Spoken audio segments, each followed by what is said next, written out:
Okay, I think it is time to start. It's 5 minutes past one. Um, so hello everyone, good afternoon, and thank you for joining us today for the second webinar on city-to-city learning. Before we begin, I want to mention that we are recording this webinar. We will publish it online for you to look back at it later. Also, please make sure that your microphone is muted during the webinar and only unmute your mic when you are given the floor during the Q&A session. So my name is Naomi Schrand. I'm a researcher at Vital Cities and Citizens, which is an initiative of the Erasmus University. And within Vital Cities and Citizens, my team hosts the Justra Cities Network that some of you might already know. For those of you who don't know us, our network was created to connect knowledge and practice on just sustainability transitions.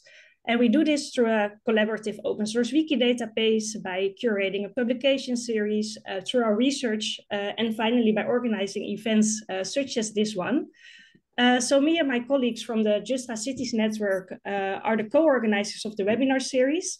And we do this together with Elena Marie Ensenado from the Institute of Housing and Urban Development and with UN-Habitat and Closer Cities. So in the webinar series, we look into the many aspects of city-to-city learning, such as the context in which it takes place, the conditions for effective learning, the underlying processes, and also the outcomes. And we do this by exploring the experiences and insights from the various actors that are involved in city-to-city learning. So the first webinar was organized about 3 weeks ago, and here we highlighted the role of city representatives. We had speakers from Valladolid, a city in Spain, and from the city of Lazio in Italy. And they also spoke about their horizontal cooperation with the city Barranquilla in Colombia. And if you are curious about what was discussed in this webinar, we have written a blog about it, which my colleague will put in the chat, or you can take a look at the recording from the first webinar. So today we will hear the experiences and exchange views with a different kind of actor, namely that of networks. So we will explore the role of networks as platforms for city-to-city learning.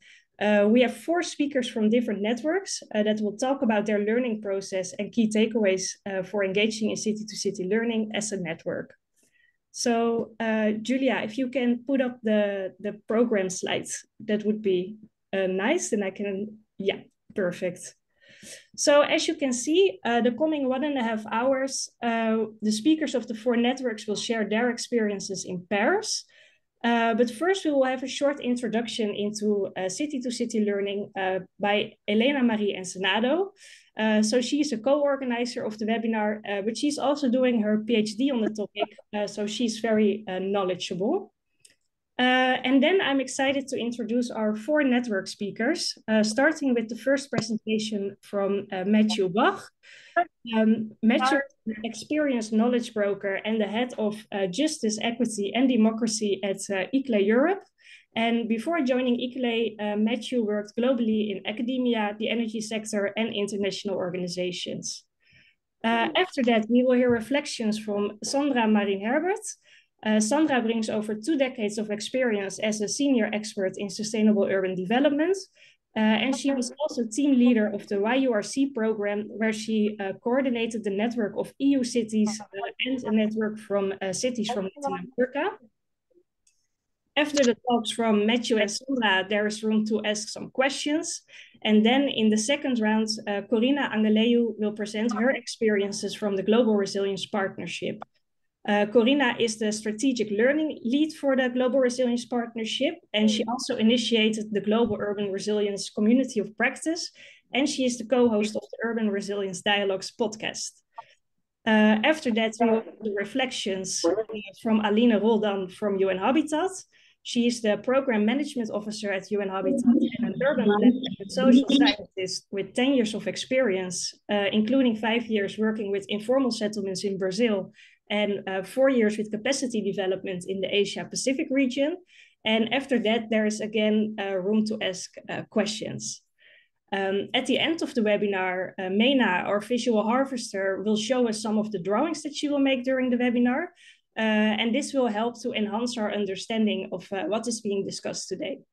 So I want to thank all speakers for taking their time today to share their experiences with us. And now we can start with the introduction into C2C learning by Elena. Thank you.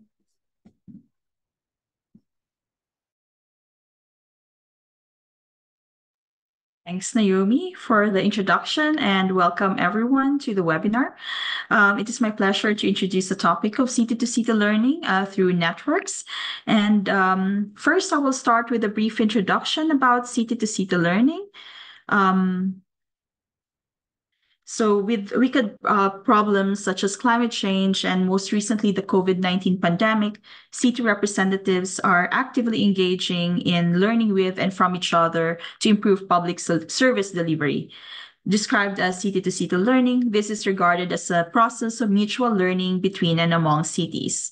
So think of mayors or civil servants engaging with their peers, for example, here in Rotterdam, the Netherlands, to learn about climate change adaptation or resilience, or how urban planners and practitioners want to learn from their counterparts all over the world on innovative policies related to sustainable urban development. But first, what do we know about the process of city-to-city learning? In a model for city-to-city learning, the process usually starts with an exploration phase wherein cities, specifically through their representatives, examine potential learning engagements with other cities. Among city representatives, it seems that there is a very high level of engagement in city-to-city learning. And this is based on the results of a global survey that I have administered among city representatives working on climate change policies. After the exploration phase, information is acquired, processed, and assessed by individual participants, considering, for example, the quality and the relevance of information.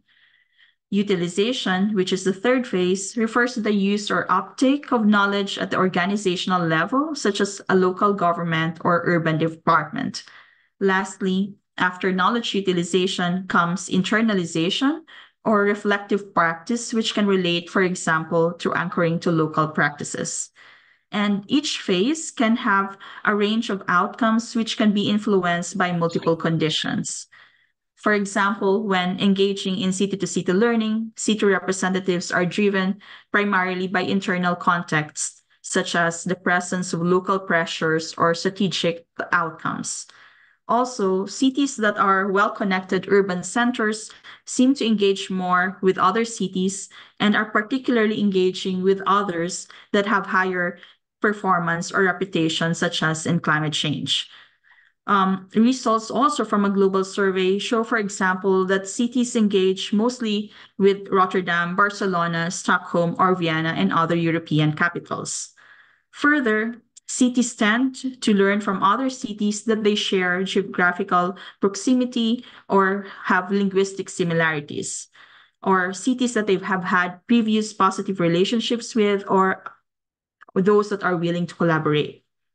Lastly, city-to-city learning is being driven by individual brokers that link cities together as well as via membership in networks.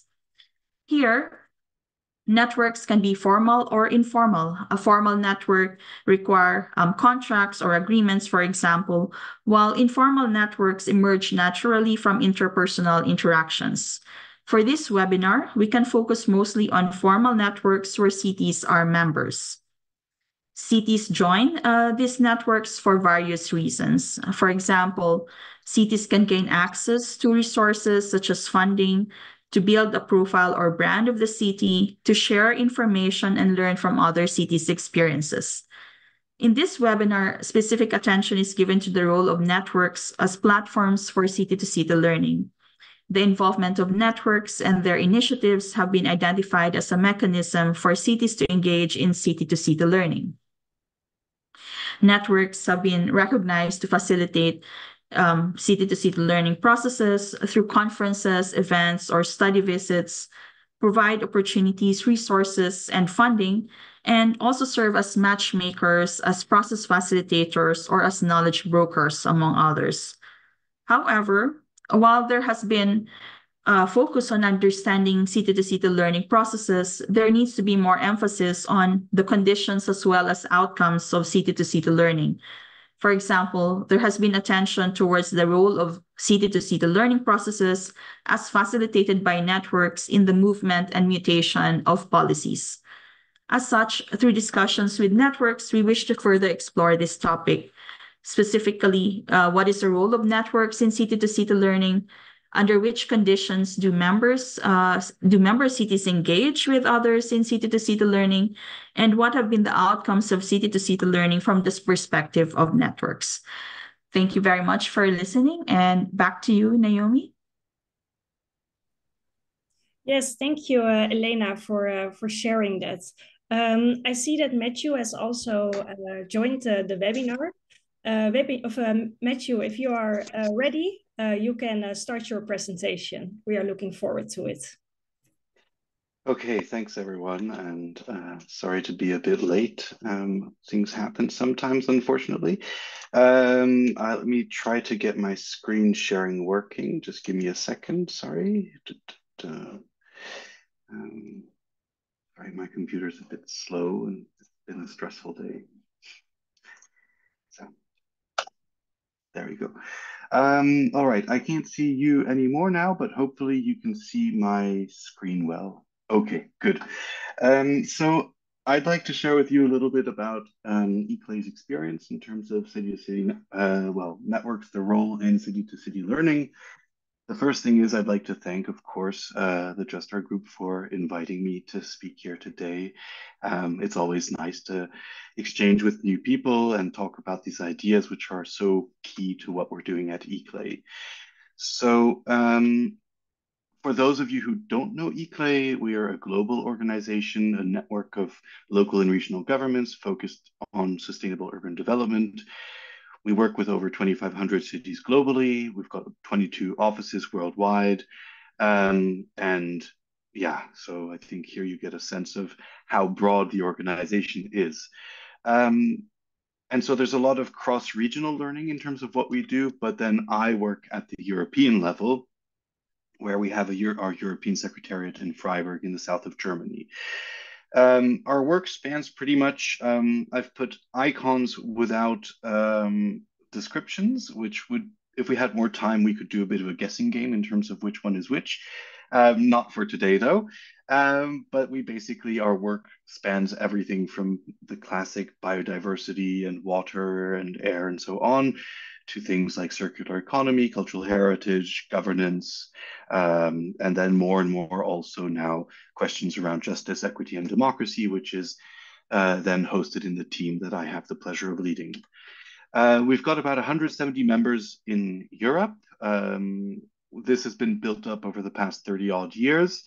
And we play, I think we're a bit of an odd network, is kind of what I would sometimes say, in the sense that we do a number of different things.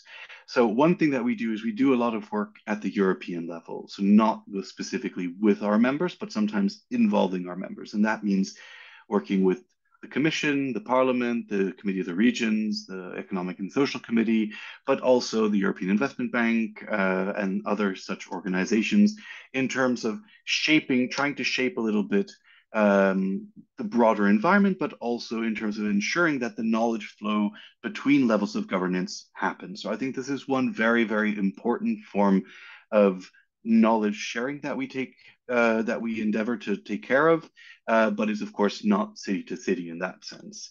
In terms of how we interact then with our members, it's very much in terms of working together on projects, taking part in platforms and campaigns together, doing some consultancy work, putting on events together, and also, and this is very important, joint advocacy.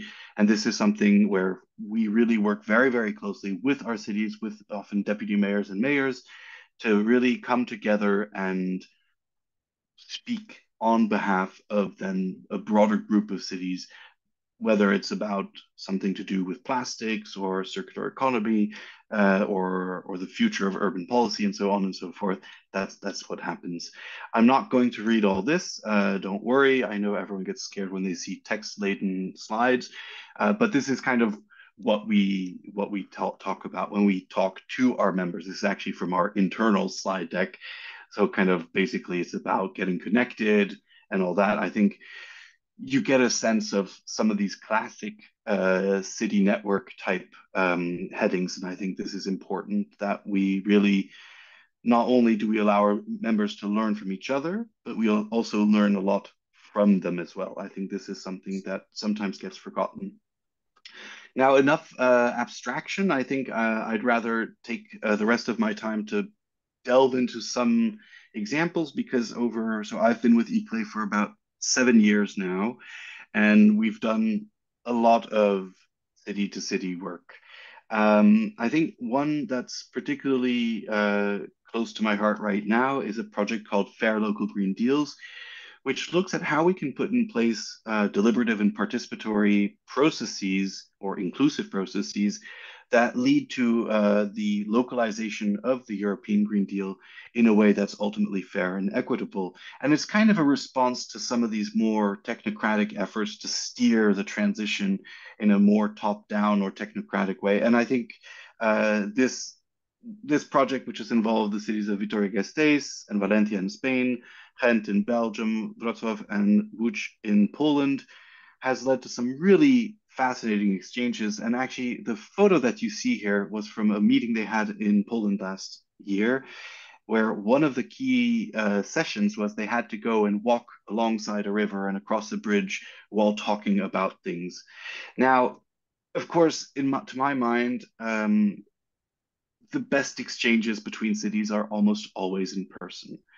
You really need this personal element. People really share.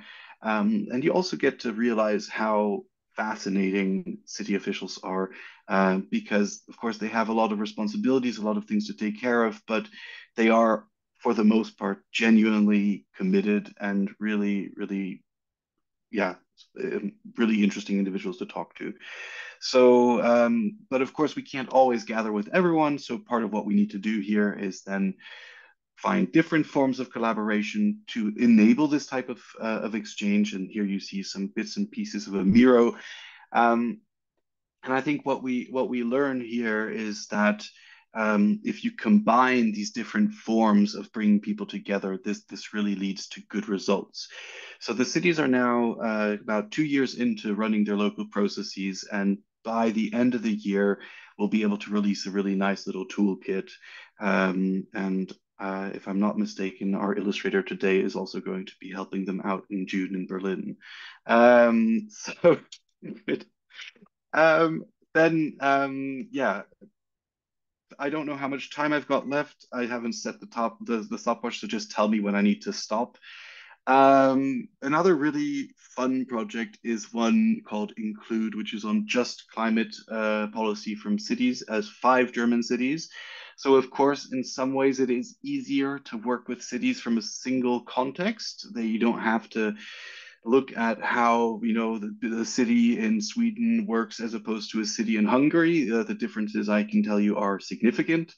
But still, there's a lot of knowledge that doesn't always flow. And so, for example, what I thought was really nice is they had a whole exchange recently about their cargo bike policies. And what actually is kind of amazing is they all do have programs and policies. So hooray to them. But they all do it differently. And so I think that was really interesting. And they were very receptive to that because I think it's a bit of a hot topic, also a little bit contested in the context of some ongoing election campaigns. But the technical staff that's been involved in the campaigns does remain very much committed to this. So we hope they'll be able to continue. Then another one, which is sadly not happening at the moment, this is back from 2019, but we were helping the Commission to run the network of European Green Capitals for some years. And that was really an amazing experience because you had about, at the start of it, 17, at the end of it, 20-something cities that had won the European Green Capital title. And so you'd expect that kind of these are the cities that could rest on their laurels and they know everything and they've done it all, but not at all. And so they had so much to learn from each other. And I didn't get a picture of that in there. This is a picture from a workshop, but I also want to highlight that site visits are so important as part of city-to-city learning, because that's really when you see people getting excited about stuff, because you kind of take them out away from the PowerPoint. Even if you've got fancy drawing boards and things and facilitation techniques, it's when you really get out and start talking, not just to city officials, but also to local communities, NGOs, and so on. Then you really start to get to something that's very tangible. And we have seen concrete results that, for example, the city of Copenhagen learned some really exciting things from the city of Essen. Not necessarily the way that you would expect knowledge to flow, but that is the way it was flowing in this case. And I think that's also maybe something to keep in mind, which is expect the unexpected here. And I think I've got one last example, which is from the Naturevation project, which was about nature-based solutions. And we had it's actually much prettier. I can send around a link later. We made a whole little book, a little booklet about a 4-year city-to-city learning process that we had, and it was actually not just city-to-city, but also stakeholder to stakeholder, and in well, basically 6 European cities. And the results were fascinating, that they really had completely different ideas afterwards about how they could do things, what types of measures are feasible. And they really they continued to share a lot of information even after the end of the project. And so for us, this was really, of course, the best that we could ask for. So yeah, I could go on all day about this topic because it makes me really, yeah, verbose perhaps. But I do want to talk a little bit about what then we as a network do with all the city-to-city learning. And the simple answer is that we distill it. And we distill it then into things like these 17 keys for sustainable and just cities, which we made as part of the Urbana or Urban Arenas project, which we had the pleasure of coordinating, and we had Drift as a partner in there. And kind of we went really through the body of work out there in terms of what's at the intersection of sustainability and justice in cities. And these are kind of the 17 keys to unlock this that we came up with. Now, of course, don't worry, I'm not going to present all of them. We've also got some really lovely little films on the platform. I'll share the link later. But what I do want to say is one of the keys that we found is translocal learning. And so this is really ensuring that you don't just get things done right at the local level, but you ensure that the inhabitants in the different localities can learn from each other and experiment. That's how you get to these transformative innovations. Or transformative social innovations, whichever way you want. And that the other thing is that you have to take this locally rooted knowledge and you have to really try and play with it in different ways, in different contexts. So it's not like when people talk about replication, upscaling, these are actually, in my opinion, the wrong words, because actually that's not what happens. You don't just copy paste something. You take this kind of knowledge and then you really look at how do you rework it into something that's meaningful. And the last thing that's super important here is that you create connections, kind of a network of connections. And that's then the basis for really doing something meaningful and moving forward. So yeah, here's the link. There's a lot of information on there. Some of the projects I talked about, some of the keys, they're all there. So feel free to explore. And in closing, I would invite you all to our big conference, which is the 10th European Conference on Sustainable Cities and Towns. It'll be in Aalborg in Denmark from the 1st to the 3rd of October. Yeah, there'll be a lot of great speakers from lots and lots of different cities. I think we'll have about hopefully close to 1,000 people there. And we'll actually be doing a whole session on, yeah, how to work together between cities and between also different local stakeholders across localities as well. So I thank you all for having listened to me and look forward to the discussion. Thank you, Matthew. Perfect timing, exactly 50 minutes. Yeah, so we will first give the floor to Sandra Marien Herbert to provide some reflections on the presentation from Matthew. And after that, there is room to ask some questions. So please, Sandra, go ahead. Thank you, Naomi. Well, I think I would start from some words from Elena, who was talking about formal and informal networks. And you know, listening to Matthew, I think this is the type of networks is something that we really need to think about. ICLEI is a formal network where you have to pay a membership. In the case of IURC, there's networks. It's not exactly informal, but it's a network that is born from a European project and is maintained because you repeat this project, so there's different phases of the program. So this is something different. In the case of IURC, you apply, cities have to apply. Once they're selected, based on the challenges, they are paired, let's say paired with counterparts around the world. In this case, Asia, almost all Asia, China, Japan, India, Australia, New Zealand, North America, so the rest of the world. The point is that what can you do when you are a member of a city? I mean, if you pay a fee, it hurts a little bit more. But if you have been selected, the program, for instance, IURC is a facilitator. They give you tools. What are the tools? Study visits, meetings, webinars, thematic events. So you have the opportunity to meet not only your counterpart, but you belong to a thematic cluster, so you have access to other cities in the world. But what are the type of outcomes that you can get from these kind of networks? It depends on you, actually. It depends on the city.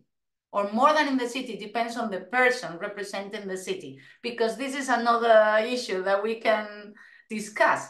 Sometimes a city is super good, active in a network, and then suddenly they disappear. It's because it wasn't the city, it's the person representing the city, the one you have to find, the right person. So what type of outcomes, what kind of knowledge can you get, and what can happen from this type of networks? I give you some examples. For instance, Braga in Portugal was cooperating with St. John's in Canada, and Braga was involved as a stakeholder, an association of municipalities, Eixo Atlântico, north of Portugal and Galicia, and they were inspired, so you can get inspired.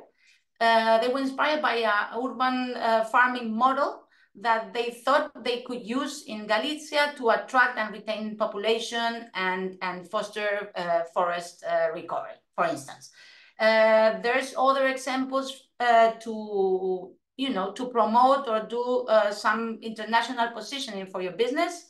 It's the case of Essen in Germany, Grenoble Alpes Metropole in France, cooperating with Koriyama and Toyota City in Japan. They work on an innovation platform to boost new energy technology and hydrogen. So they created a physical and virtual place to put private contractors where they could meet innovators, startups, SMEs. So that's more business focus. We have the example of Dublin and Seoul, which are working on data analytics to improve sustainable mobility. And what they are doing together is building cooperation ecosystems and joint participation in projects. They look for financing in Horizon, for instance. They have done guidelines, but they have used the network to create a long-lasting relationship. So then we can just share knowledge and do something jointly together. This is the case of Genoa in Italy or Mar del Plata in Argentina. They work in the promotion of sustainable, balanced, and diverse tourism while meeting the needs of the local communities, and they created guidelines. Another example, for instance, is how San Diego got inspired by Madrid, transforming underutilized parking structures into mobility hubs. There's some other cases which are not usual, but these things can happen. Los Cabos, Mexico, in one of the study visits to Almeria in Spain, they found super interesting the public-private partnerships for water management. And to make the story short, the Spanish company got a 50 million contract to establish that in Los Cabos. That's not usual, but that can happen. So it's a matter of opportunities. Who do you, I mean, when you organize that, the city has to decide which are the delegates to involve, but the city should involve stakeholders, like they did in Almeria. That's how they got a $50 million. So this is a decision that depends, even if it's recommended or kind of compulsory, it depends on the city to involve stakeholders, business, academia, because for them sometimes it's easier to cooperate, especially in places like China, where the cooperation between the cities is a bit more difficult. But as you see, not only is knowledge exchange, but what you do with that, so international positioning, networking, access to inspiring solutions. As you can imagine, in India, there's different ways of solving a common challenge. And sometimes you get insights that you never get when you stay in the box of the European box, let's say. So if I would think about some takeaways, I would say that one challenge is how to capture the knowledge exchange. In our case, we're talking about pairings, and that's easy. I mean, City 1 with counterpart City 2, they exchange, they're very happy. Oh, how the way you do this. But how do you capture that knowledge exchange? Because in this case, the knowledge is not only for the pairing, it's for the rest of the network. You have to share that with the rest of the network. So we need to capture that knowledge through case studies, through takeaways. I mean, it's different forms. We need to guidelines, but we need to think that these programs don't have financing to finance these pilots. The first example that I gave you about the farming, Asia Atlántico has presented that to Interreg, and I think they have got the money to implement it. So cities are the ones that need to look for the financing. Find the right person, and that would be, I would say, by starting by the coordinator. Has to be someone that speaks well the language, at least English, that is motivated, that has a global vision of the city, so is able to involve, that knows to identify the good practices, to identify the right people. So it's very important to have a good main contact and a motivated person. Involve the right stakeholders. Again, I think we already talked about that. And see the opportunities. I mean, you're gonna find in a network partners for future projects. You're gonna find links to have your local companies open markets in a very easy way. I didn't give you an example with China, but for instance, with China, the program works with the national level. Cities participate, but it's a national level, the one that kind of decides. So Mannheim had a project about a cargo railway to Chongqing, and it was kind of blocked. Thanks to the program, the access to the national level was easier and direct, and the project was unlocked, and they were able to reopen in the frame of the program this cargo railway. So opportunities, it depends on you. You need to see, okay, this program is going to get me to this level of contacts, to this kind of companies.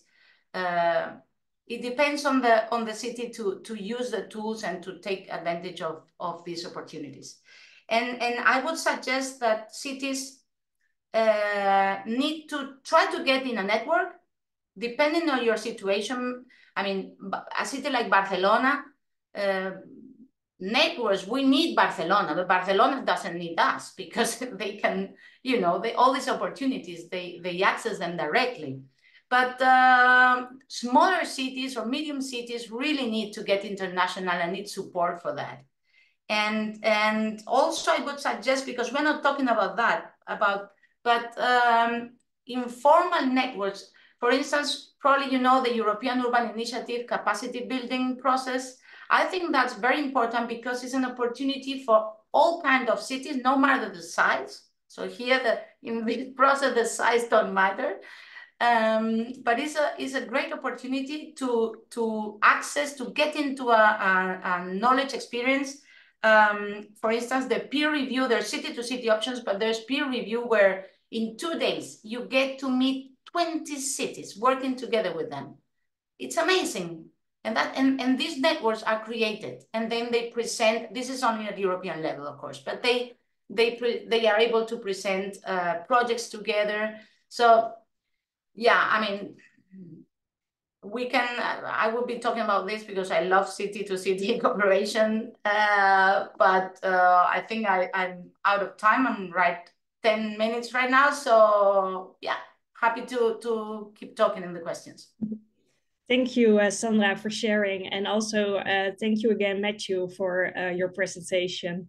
So now there is time to ask questions to Matthew and or Sandra. If you have a question, you can click on the button to raise your hand and I will give the floor to you. You can also put your question in the chat if you are more comfortable with that. And I see there were already some questions in the chat. So I will start with these ones. I see that Trang has a question for Matthew. How to get the right people to attend your exchange events? I tried to answer it in the chat also, but Okay. it's I have to say, like Sandra's point that a lot of this depends on the individual and not the city is really, really true. And to get the right individual, also it's sometimes a little bit of luck also. So you can't always control it. So I think that's maybe a bit of a frustrating answer. But the other thing is to get the right people in the room. It takes a lot of active outreach. You have to really talk to people. And because I think something that we don't necessarily realize, so here we're singing the praises of city-to-city cooperation, but I do have to say is these people, they have a lot of work already on their desk. And so most of the time, this stuff comes on top of everything else that they have in their job description. And so I think that's something we have to recognize that this is a situation that they have to deal with. And so in a way, this produces a kind of self-selection. It means those who are going to do city-to-city learning, they're really passionate about it. But it also creates a bit of a barrier which prevents maybe others from taking part. So bit of a roundabout way to answer your question, but hopefully you'll find something there. Thank you. Yeah. Thank you, Matthew. I see there was also a question from Rhiannon.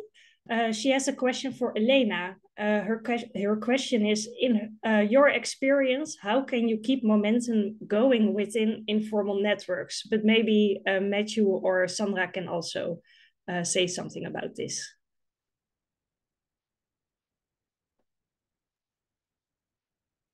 Thanks, Naomi, and thanks, Rhiannon. Indeed, I think that maybe one of the representatives from the networks can best answer this.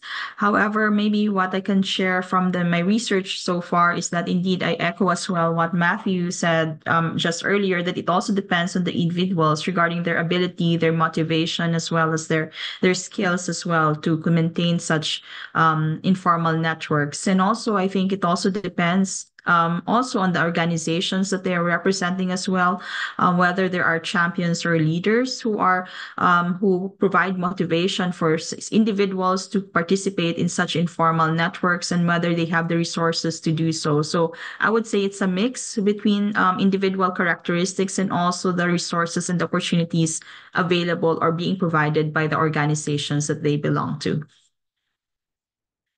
Yeah, Sandra or Matthew? Yeah, no, I agree. I think that, for instance, in our case, in the case of IURC, since the programs are phases, let's say, the new phase, for instance, is going to start next year. So the let's say, participants of the network are always involved through the thematic cluster, not in a direct bilateral cooperation, but through thematic clusters. So they are invited as speakers. But you're right, there's a difference between who is the lighthouse, the giver, and who is the one that receives the inspiration. So for these ones, which might be a bit more difficult, it's I would say, to involve them to explain their challenge and look for solutions that they can adapt.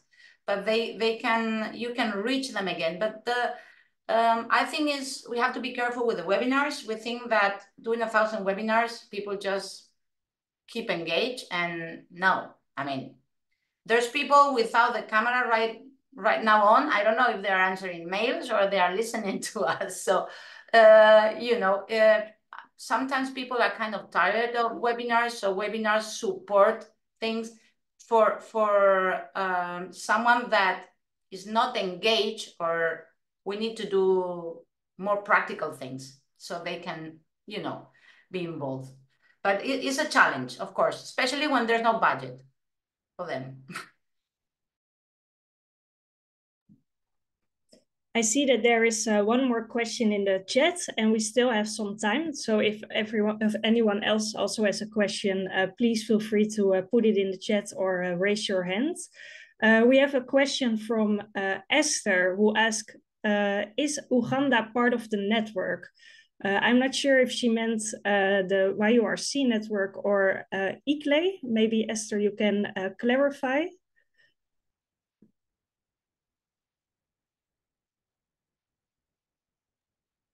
Well, while she clarifies, I can advance that unfortunately Africa is not in the network. It's Asia, most of the countries in Asia, of course, not most, but few in Asia and the Americas and the Pacific, in Australia and New Zealand.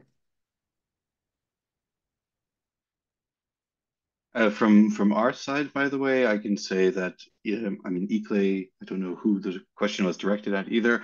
ICLE does have a very significant African membership. We have an African Secretariat in Cape Town, and they have a number of members in Uganda. I think I could, if you look at their website, I'm sure you can find all the details.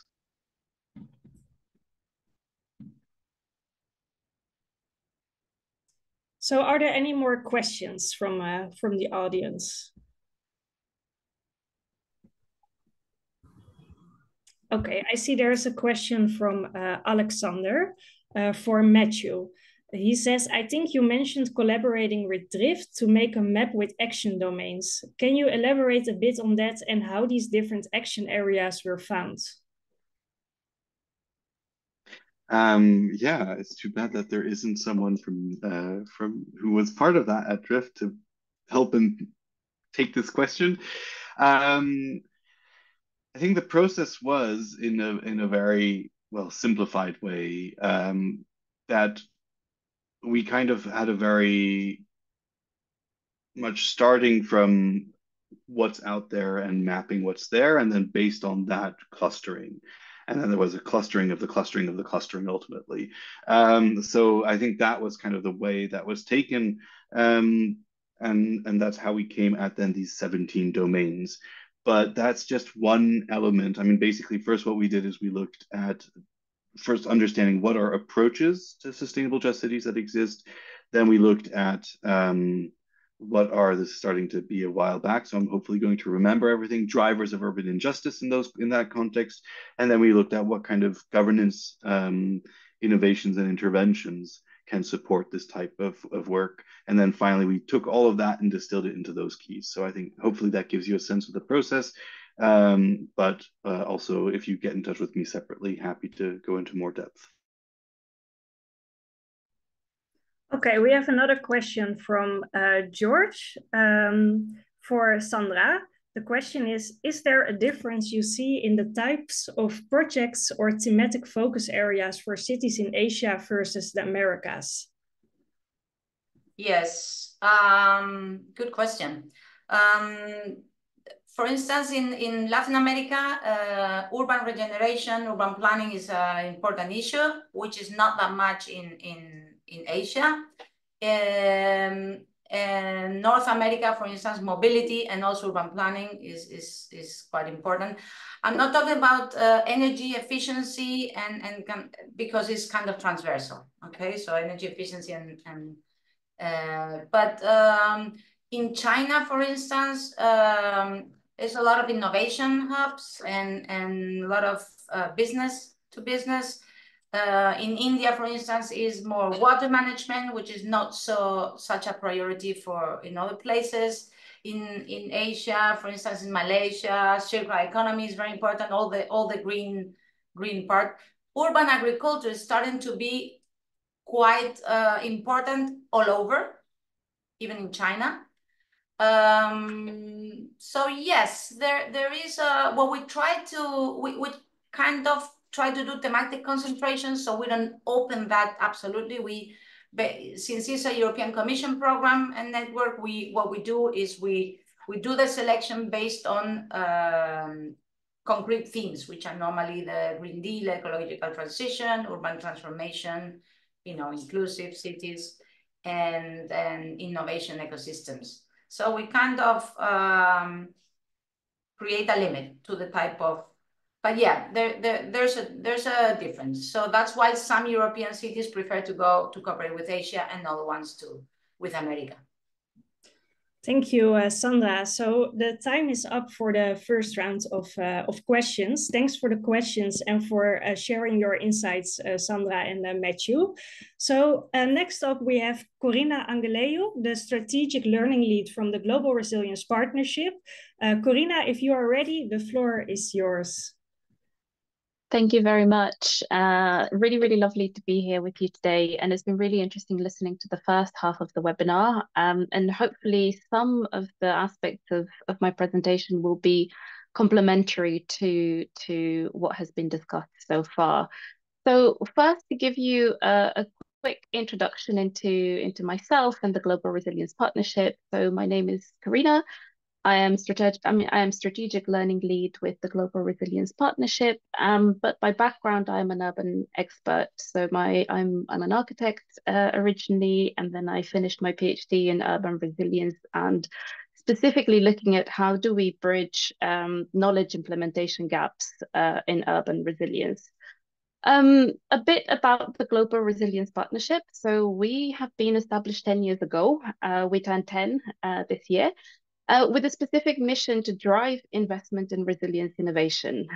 Today, we are made up of 80 plus partners, 82 to be precise, working together to advance resilience through three ways. So scaling on the ground innovation, generating and sharing knowledge, and shaping policy. And you might have heard of the Global Resilience Partnership as one of the managing partners of the COP Resilience Hubs, or you might have heard about the Global Resilience Partnership through our research science and our work with our co-host, the Stockholm Resilience Center, or you might have heard about one of our innovation challenges. So different ways in which we collaborate across the resilience spectrum, but very specifically with a focus on resilience. So a narrower focus when it comes to urban issues as well.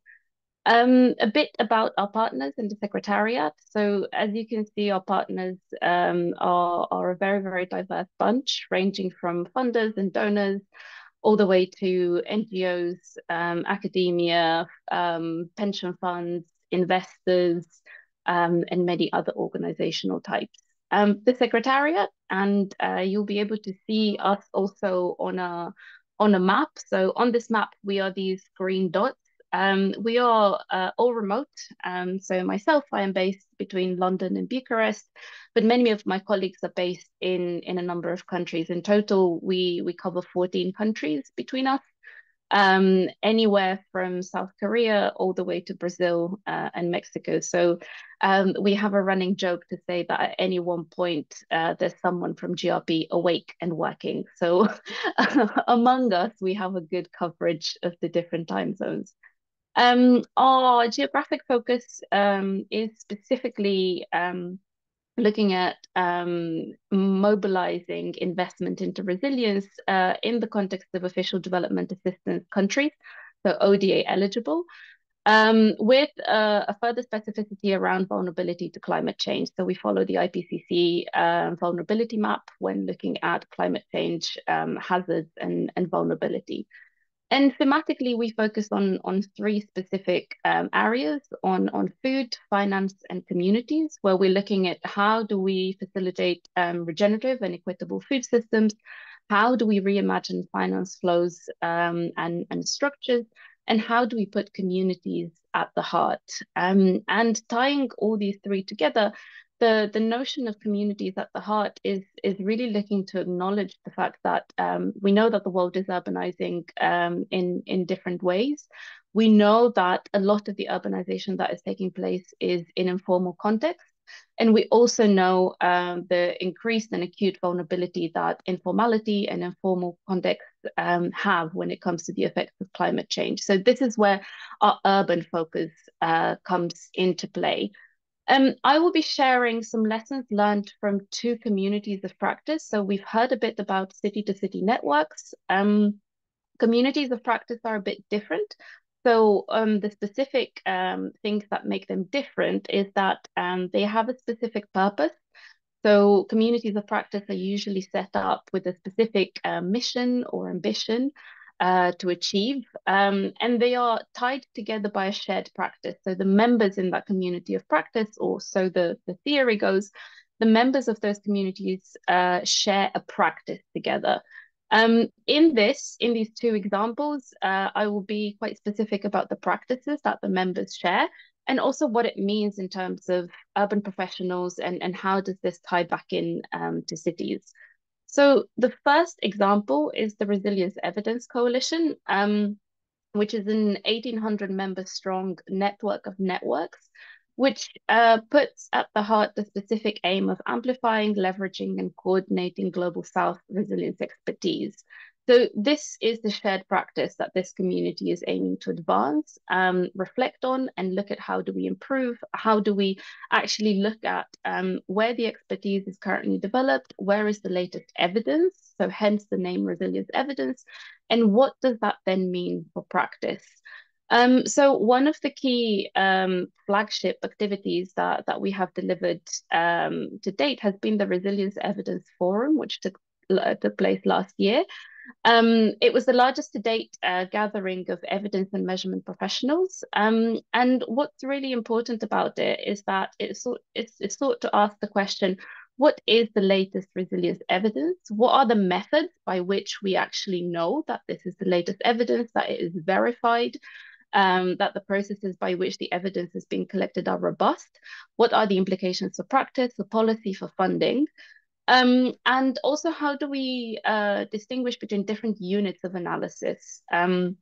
So the conference and the gathering was structured across 5 units of analysis, ranging from evidence on the resilience of people and households, the resilience of communities, with a specific focus on locally led adaptation evidence, resilience for urban systems, resilience for nature-based systems and socio-ecological systems, and last but not least, resilience evidence on market systems. So among these, obviously the urban systems had its own track, but I think what was quite interesting was actually the fact that the different types of evidence, they kind of cross scales. So we know that, cities are made of people. So therefore we need to understand, well, what does resilience evidence mean for people and households? How do we know that households in urban contexts are more resilient to shocks and stresses? Likewise, people participate and partake in market systems. So another key connecting point in the evidence forum was really looking at what does this mean for cities. We know that cities are key areas where markets are at play, where people develop economic activities, people consume, but also people develop services, products. Some of them also being adaptation and resilience solutions as well. So I would really recommend the 2023 synthesis report that sets out what is the latest evidence. We are looking at following this up with the special call for evidence following up. So we are taking stock. The next evidence forum is scheduled for 2026. And we are taking stock at the process between now and 2026 to actually look at how do we keep building this evidence base, because we know and we hear that there is a lack of evidence, especially a lack of evidence that is Global South led. So this is one of the key gaps that we're looking to address. So join us. Please have a look online for the Resilience Evidence Coalition. Join us, and also join us for the preparations towards the next evidence forum. The second example, and this is a personal one, so this was actually one of the case studies that I focused on in my PhD, was looking at urban resilience professionals more broadly. How do they learn? What are their challenges? What does it mean when we actually look at practitioners, policymakers, researchers? How do we better connect them? How do we create the spaces for collaboration? And also, where does that collaboration lead to? So some of the questions that that were being discussed earlier as well. So this community of practice started off as an experiment. It started off very small, and now we're at over 10,000 followers on LinkedIn. And I think it's a really interesting spectrum when we actually look at, well, what does it mean to actually facilitate very, very specific collective learning for, say, cohorts of 20 to 30 participants? And what does that scale look like when there's 10,000 plus members on LinkedIn? So I think this has been like a really interesting journey for the Urban Resilience Dialogue community of practice, and also thinking about the role and the value of informal communities. And one of the questions was also around informal networks. And I am personally a very big advocate for informal networks and informal facilitated communities of practice. And I think that's because, yes, we should all have incentives in our job descriptions, in our roles, to better collaborate, to learn together, to come together. But also, there's also the personal development side of things as well. So we're all motivated professionals. We're all looking to increase our networks, to increase connections with other professionals around the world. So these types of informal communities can actually support that process in a very light touch, facilitated way. So over the years, we've come together, we've done a lot of peer learning and problem solving workshops where members put forward issues or problems that they have, usually in quite small groups, so that issues can be discussed quite frankly and quite openly, not recorded. Again, very much focusing on informal support. We have been curating and codifying learning through a knowledge exchange platform. It used to be Slack. We are now looking at how do we move away from this, and what might the new product look like. And we've also been sharing our learnings and widening our community of practice through both LinkedIn and the podcast. And I think they have both been very interesting experiments. I mean, LinkedIn is an incredible platform. It doesn't really offer depth, but what it offers is breadth. So you do get the reach. It is quite easy to get the word out. And if you trust their metrics, then wow, we're reaching thousands of people. But again, like I would really caution, that is not necessarily evidence of learning. That is not evidence of transformative learning. So I would really take this with a pinch of salt when we say 10,000 people in a community of practice. My sort of question would be, well, what is the quality of that learning? And probably is quite shallow when we're looking at 10,000. 10, yes, we might be able to say, well, actually 10 people in a peer learning group for a year, that might be a transformative process, but 10,000 question mark around that facilitation. And what we've also seen over the years, so this started in 2019, there's also been a really high number of new collaborative projects and experiments that have been incubated. And again, what's been quite interesting is that people have connected quite serendipitously, often through personal connections first and learning first, and then bringing on their organizations on board. So what's been quite interesting as well is seeing how actually by creating connections between professionals, we can then bring the organizations on board, we can then bring their respective municipalities on board, because the connection is human, because the connection is personal. And I think I would really kind of highlight the role that the personal relationships actually take. I think it's very underestimated, but I think it needs a lot more facilitation and care. A couple of reflections, and these come from a book chapter that we have co-authored on this, which puts together the two examples of the communities of practice as case studies. So what's been quite interesting and the implications for city-to-city learning is that what we know is that in recent years, in recent decades, the project has been the main format by which organizations collaborate. So organizations are involved in projects together. They have specific deliverables with a specific timeline that are funded. Collaboration comes through that, relationships get built through that. And what's quite interesting is like what happens when you strip away the project? What is the learning that can take place that is much more inquiry-based. So what are the questions that urban professionals have? What do they want to learn? What are the key pressing issues that they're facing? And what we have found through both case studies is that communities of practice can provide an alternative form for organizing transdisciplinary collaboration. And we know, so the diagram on the left, we've got practice, we've got policy, we've got research, but when it comes to urban issues, the colorful circles are all the different disciplines that urban professionals might come from. They might be economists, they might be architects, engineers, planners, you name it. We know that urban professionals are a very, very multidisciplinary bunch. So then the question is, how do we facilitate that magical overlap in the Venn diagram? What does it look like beyond the project as the standard unit? And our findings show that having communities of practice actually supports this process. What we also found is that there's a shared identity that develops. So this develops from engaging in collaboration, engaging in inquiry-based collaboration. And this provides participants or learners with new skills, new insights, or connections.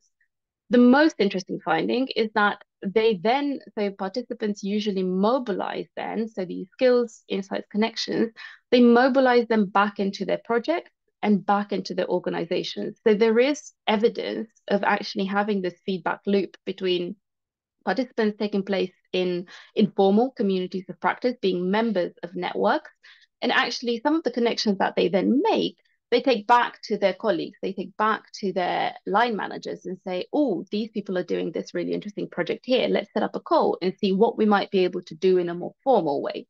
So again, a really interesting complementary element that communities of practice provide. A third reflection is that facilitation is a key make or break ingredient. So in cases where there has been no facilitation, some of those initial groups that have been very sort of energetic and have really wanted to set off and create papers and reports and knowledge products and look for funding and find more sort of formal collaboration roles, they have petered out. So what we've actually found is that actually there is a need for facilitators in these communities of practice. There is a need for someone, for a role, who can keep the pace, who can do almost kind of like the project management elements of it as well that are really key to enabling, find the time in diaries, make sure that people are on track, make sure that there is some form of regular learning and reflection, make sure that some of those learnings are codified and then shared with other stakeholders. And also this facilitation role is also maybe looking at what is the overall role of the community of practice within wider, and you know, there's a multitude of communities of practice nowadays. So it's also connecting with other networks, connecting with other communities of practice and looking at what are they doing and what might be the synergies. And I think lastly, bringing it back to city to city. So as I was saying, communities of practice demonstrate this potential to bridge in between the personal and the institutional scales when it comes to learning. And I think that's really key. To date, there has been little evidence in terms of communities of practice that are not within one organization. So in their history, communities of practice emerged from management, but they were very much focused on specific professions like nursing, or on a one organization as the boundary. But now what we're seeing is communities of practice are inviting professionals from different disciplines and from different organizations. And this is a really interesting advancement in how these are used, but there's also a bit of a word of caution around how are they facilitated, what's the quality of that learning, and to the second point, what are the funding models? So I think this is where informal learning and informal communities of practice are great, but there's also so much potential to connect them with action learning, collaboration approaches that are very much targeting capacity building financing. So and I know this, and this is well known, there is very little finance for capacity building specifically. A lot of it is going and focusing on technical assistance. And I would argue not enough focusing on know-how, focusing on supporting professionals to actually navigate complex challenges within their organizations that might not necessarily be technical in their nature. That might be around how do we facilitate disagreement? How do we get unstuck when a collaboration is really stuck? What do we do with power dynamics? So these are all really significant issues, but especially in the wider context of climate justice, social justice, and what does this mean for cities and for city collaboration? But we know that there is no specific funding that addresses this. So this is also where the insight around incentives as almost kind of like a way of saying, well, if we don't have specific capacity building financing that looks at how to improve collaboration, how to bridge knowledge implementation gaps, then how can we develop incentives within our own organizations? So these could look at how do we recognize, how do we value participation in initiatives such as informal or formal communities of practice, and how might these be incentivized? So this could come down to professional registration, to continuous professional learning. Some professions, architects, they need to do continuous professional development and demonstrate how they do it. Other professions don't need to do this. But there's different ways in which these incentives could be baked in to actually say, well, if you want to keep your professional registration as an engineer, as an architect, how are you demonstrating that you're learning from communities of practice, from networks, whether they're formal, informal, whatever they might be. And lastly, we have exceeded the 15 minutes now. Oh, so I will wrap up. Yes. Okay. This is my last point. And I think maybe a bit of a wider reflection to everyone here. Communities of practice and also in the previous example, these are all initiatives aimed at professionals. But I think with locally led adaptation, there's also a key question around, well, how do we value, how do we integrate local and traditional knowledge of non-professionals? And I'd say this is a really, really big gap. And something that we need to take a serious look at as professionals, so as paid urban experts and urban professionals. I would say this is like the key next step. And I'll stop here. Okay, thank you. So before we dive into the second Q&A, we will have some reflections from Alina Roldan from UN-Habitat and her colleague Jessica Jones-Langley. So please go ahead. Thank you so much. I'd like just to ask if the presentation could be put on again. So I'm attending from my phone. My computer decided to not work 10 minutes before this call. Corina, would it be possible to have your presentation back? Yes, please. And it's slide 10. The previous one. Yeah, this one. Thank you so much. I want to start the discussion there. So first of all, thank you so much for having me. My name is Aline. And Corina, when I received your PowerPoint, I fell in love with this diagram. And I really want to unpack the previous one. Yeah, yes, this one, exactly, this one.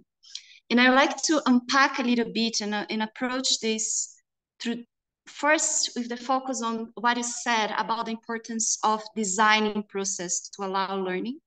And also the question that you brought very clearly in your presentation, the difference that you have in a process that is 10 people for a process that is 10,000. How we approach this question about how we can scale learning. So I first approach this about designing learning process, and the second about this scalability, because there are a lot to unpack as well in what you just said about scalability. So one of the reasons why I love this, I think we have a few urban planners and architects in this call, and you have these figures here floating around the space, and the images showing like the attempt to converge these people around a common point, right? And as urban planners, architects, we know when you, the physical space, the way you design the physical space allow you to connect people, influence people, how much they're going to connect with each other, the way you design the physical space. This concept is very simple, but many times when you think about designing learning experiences, we forget, or many people are not familiar with that idea that you need to design processes, as Corina mentioned in the facilitation slide. And I think a lot about this notion is because we grew up in context that you're talking about, that you associate learning with a traditional classroom environment, that you have the teacher, you have many times you need to be perhaps quiet, is associated with a feeling of being mandatory, many hours of lectures, many hours of listening, absorbing information. And this kind of conventional way of learning is associated with sorry, I need to bring Paulo Freire here because I'm Brazilian. Paulo Freire, some of you may know, was a Brazilian, fantastic Brazilian educator and philosopher. And he said that this kind of a model of conventional model education is kind of banking education, right? That you have a teacher as a banker put information in the head of the learner, of the student, as if that was an empty box. And what he's criticizing this banking model, that instead education should be about amplifying knowledge, amplifying what people know, engaging as peers and respecting the autonomy, the knowledge that already exists, and creating this desire for learning, for more knowledge. So most of us, I believe, grow up in this kind of banking education system, and many times you transfer these banking education systems to workshops, to conferences, to adult learning, that you are with tons of lectures, tons of talking for hours or days. People are with multiple lectures expecting that perhaps people are going to raise their awareness about concepts, and perhaps they might change behaviors, and perhaps some changing implementation is going to happen. So what I loved about the fact that you are bringing the importance of design process, that we need, I think I saw so many examples from Clay, for example, that we need to increase the awareness about the importance of designing learning process in a way that what's showing here in this picture can happen. Because as you see, that there's a lot of complexity. You have multiple sectors. Each sector has its own language. Each sector has its own perspective, interest. There's power dynamics about all these different sectors. And you have these different disciplines, each one of them with their own perspective and body of concepts. So how you converge this design learning process that help to bring this transdisciplinary collaboration. I'll give an example from my practice. Once I designed facilitated a workshop in Mongolia, and this workshop had multiple sectors, from forest rangers to people working for the ministry, and academia, nonprofit organizations, private sector, etc. And was one session that I used I designed a specific method to allow them to have a specific conversation. So I bought a box of Lego. They are divided in different groups. And in these different groups, I put the Lego in one of these groups. They had representatives of each one of these sectors in each one of the groups. I put the Lego in the middle of the table. And then one of the person that I believe was from the government said, what I'm going to tell my son that I worked playing with Lego, what is going to happen here?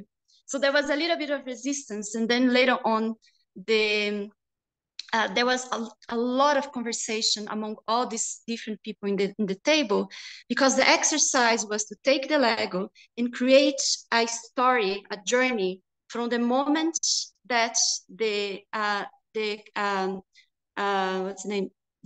tree was cut to the moment that the illegal log was sold or used. What was the trajectory of this illegal logging in the system?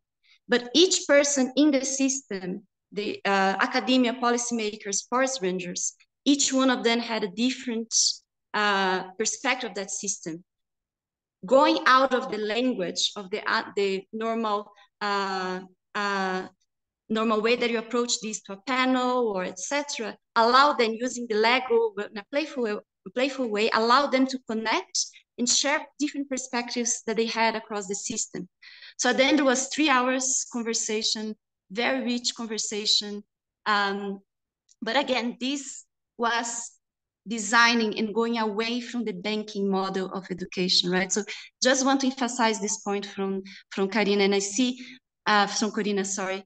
And I see that there's a lot of good examples like these that are happening throughout, but still there is a lot of business as usual capacity building work being done there. So it's part of the how we can like mainstream new ways and the importance of designing processes that are important. So I just gave this example in the micro scale of a workshop, and I want to bring now back to what Corina said about the scalability. That is different if you can design a learning process for 10 people or 10,000, right? So when I was listening to you, Karina, I was thinking about a few initiatives. There is a Innovate for Cities initiative from UN-Habitat. I'm not going deep on that. My colleague Jessica is going to share about that on the chat. But an initiative about accelerating climate action by connecting and making knowledge from academia more accessible, more digestible to policymakers and organizations, in allowing to bridge the gap between business, local governments, and academia by digesting this academia content. So the Innovate for Cities is going to is organizing a conference in September that's about this knowledge, to facilitate knowledge exchange, which I think is a very good initiative to facilitate this scalability, this city-to-city learning that we need in a big scale.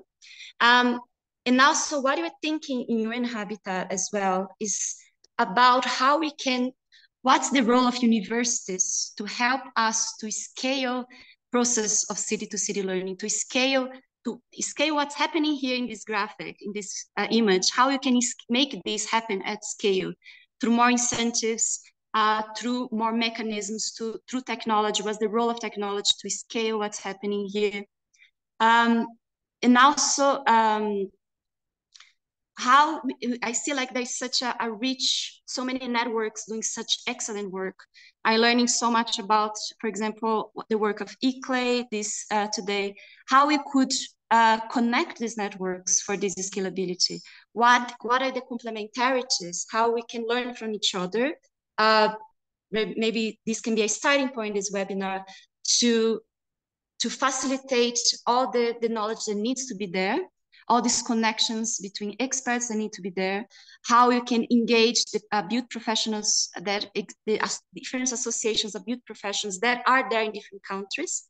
So how we can optimize and leverage all the knowledge that already exists. And in the global south, in the global north, in different cities, how can you tap into that knowledge and do a matchmaking process in the speed that we need? Because the challenge, as we all know, the challenges are huge. Training by training, you're not going, or workshop by workshop, or conference by conference. We might not have the speed that we need to solve things. So how we can bring this conversation to discuss scalability, knowing that we need to have as attention for design the process as a scale of 10 or 30 people, but also we need to be able to design process and soft infrastructures of knowledge for 10,000 people. So I think this is a very good opportunity, and I hope you can contribute and discuss more and see ways of collaboration. Thank you. Yes, thank you for your reflection, Alina, and thanks again, Corina, for your presentation. So I see we have limited time. We have 2 minutes left for questions, and I see there was already a question in the chat. So maybe we can briefly discuss that question. It is from Trang to Corina. What are the key steps that need to take place in creating meaningful network between cities, and what are the motivation for them to be involved? A big question. So with the available time, I'll try to say maybe some of the things that might already be obvious. I think it's like a lot of the times we're also saying, well, where do we start assuming that there's nothing happening? But I would ask the opposite question, which is what is already happening and how do we better connect those efforts? Because chances are that given any organization, whether it's a municipality, whether it's a research department, whether it's a team in an NGO or a think tank, chances are that they're already doing something, but it might be that all of these dots are disconnected. So I think actually instead of necessarily thinking about how do we start from scratch is more thinking about how do we make the most of what's already there? Who are those people who are already trying to change things within their organizations, outside their organizations, and trying to almost like go with the flow, almost to say, and like go with the energy. So when resources are low, when there's no direct funding for collaboration or direct funding for capacity building, then you kind of have to be quite pragmatic and go with the momentum. What do you see happening in that city? What research projects are happening? What might be the local universities? What conferences do they go to? Who might be the local NGOs? Who might be the individuals? Could they be connected in maybe an informal coffee meetup and start from there? So I think it's more about starting small and starting from what is. And I think the motivation for the informal side, the motivation a lot of the times is intrinsic. So it's professionals feeling a bit frustrated, maybe feeling like they want to connect with other professionals, maybe feeling a bit lonely.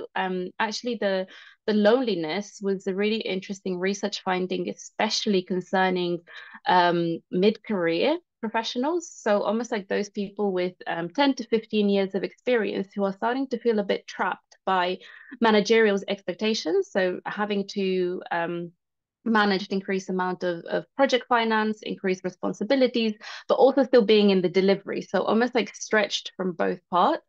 And not necessarily having senior oversight or senior decision-making capabilities. So mid-career professionals, we've actually found that they have a very interesting and very specific challenges around wanting to connect with others, wanting to feel less lonely, wanting to talk about barriers quite openly, wanting to problem solve. So there's a lot of energy. So I'd say go with the energy and take it from there. And I think it's a bit different when it comes with the motivations around formal collaboration, like those can come down to what Alina was also talking about, like how do we actually mobilize the enabling organizations, right? So almost kind of like those organizations who set the tone, whether it's what does it mean to be a registered professional, who sets the standards, who sets the funding expectations as well, eligibility criteria. So looking at those organizations and trying to influence them. So a different tactic, I would say, when we talk about motivation for formal collaboration. Yes, thanks, Corina. Then lastly, I want to give the floor to Meina, our illustrator, to share the drawings that she made during the webinar. So please, Meina, when you are ready, you can go ahead and share. All right, let me get out of my hyper-focused bubble here. I'm going to be sharing my screen. I hope it's working. Can you all see? No? Can you all see this? Yeah, we can see it. Okay. Okay, so I'm going to talk you through it a little bit, what this is. So I've been listening to what you all have been talking about. I did a little preparation work. The portraits are from last night. I don't draw that fast. You can hear church bells maybe in the background. I live next to a church. They will stop at some point. So what I did was I drew a portrait of everyone who spoke, and I put some quotes around what they were saying. I'll like go through it a little bit here. And tomorrow I'm going to finish this up. So it's not finished yet, but hopefully through this you can get kind of an idea of my interpretation of what's been said. I hope I caught the important stuff.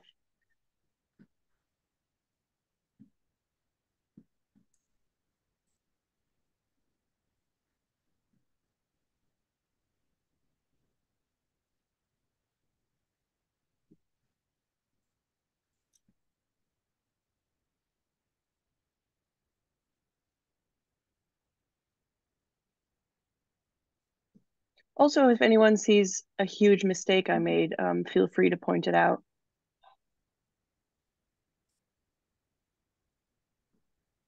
It's so nice, Meina. Thanks so much. For doing that. Thank you. Yeah, thanks so much for having me. I love doing this stuff. It's looking great. So yeah, Thanks. in the meantime, we have entered the last minute of the webinar. So I will briefly yeah, do some closing remarks. Shall I stop sharing the screen? You can continue sharing. Maybe it's okay. I'll continue. nice. Yeah. Yeah. So Okay. yeah, thank you, Mena, for making the drawing. It's looking really nice, and thank you everyone for participating and asking your questions. And thanks again to the speakers and the discussants for sharing their experiences and their wonderful insights. So we will write a follow-up email by the end of this week to share the recording and the chat. And I think we are also able to share the drawing, if that's okay with Mena. We will also write a blog about what was discussed today. So keep an eye out on our social media channels for that. After the summer, we will resume the webinar series with our third and last webinar, which focuses on the role of researchers and academics in C2C learning. And we hope to share more about that and a date with you soon. So thanks once again for participating, and enjoy the rest of your day.